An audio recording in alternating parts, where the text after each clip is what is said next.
Est-ce qu'il y a des alternatives? Alors c'est vrai qu'il y a eu dans le passé un adjuvant à base de phosphate de calcium qui a été utilisé, qui a été abandonné il y a une trentaine d'années, à ma connaissance pour deux raisons.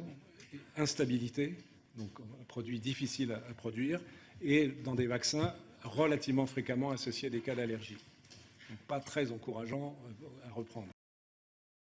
Alors si on prend les deux arguments de M. Fischer, la question de la stabilité, eh bien malheureusement c'est bien ça le problème avec l'hydroxyde d'aluminium, c'est qu'il n'est pas stable, il est hyper stable, il est tellement stable qu'il est quasiment indestructible. Et on l'introduit dans l'organisme où il va persister pendant de très nombreuses années. Et ça, c'est a priori vraiment quelque chose d'absolument indésirable. Et c'est ce que nos travaux ont permis de comprendre, de mettre en lumière. Donc la question de la stabilité n'est pas forcément une mauvaise qualité pour un adjuvant. Au contraire, on espérerait qu'un adjuvant soit labile assez rapidement après qu'il ait été injecté pour garantir qu'il sera éliminé de l'organisme.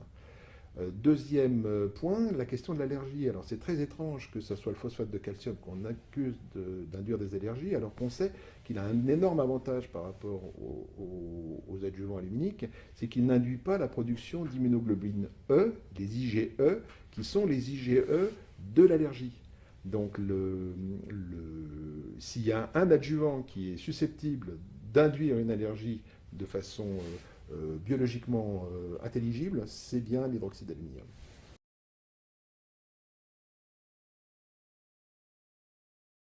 Marc Girard était directeur scientifique de Pasteur Vaccins au moment de la polémique. Il reconnaît que la décision d'arrêter les vaccins au phosphate de calcium est un choix avant tout industriel.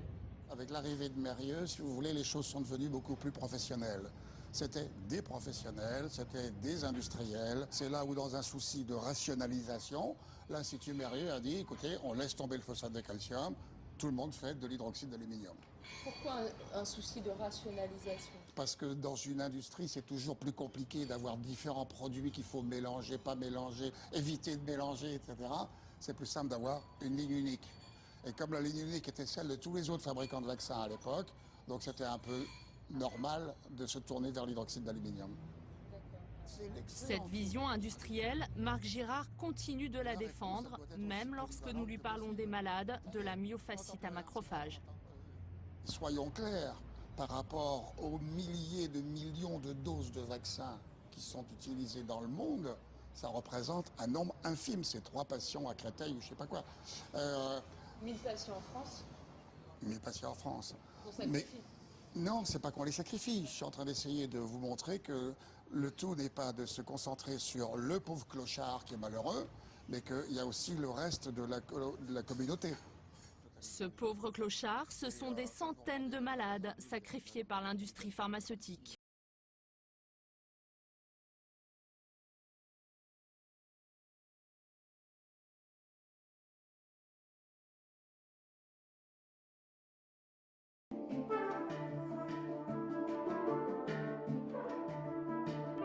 À la fin des années 50, pour la polio, comme pour la diphtérie ou le tétanos, les médecins ont le choix entre les vaccins à l'aluminium et les vaccins IPAD.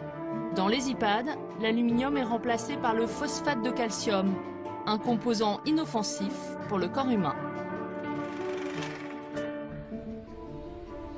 C'est un ancien scientifique de Pasteur, le professeur Edgar Eliveld, qui a inventé ce vaccin au phosphate de calcium. C'est un constituant naturel du corps humain. Donc tout le monde l'a dans les os, sous une forme ou autre.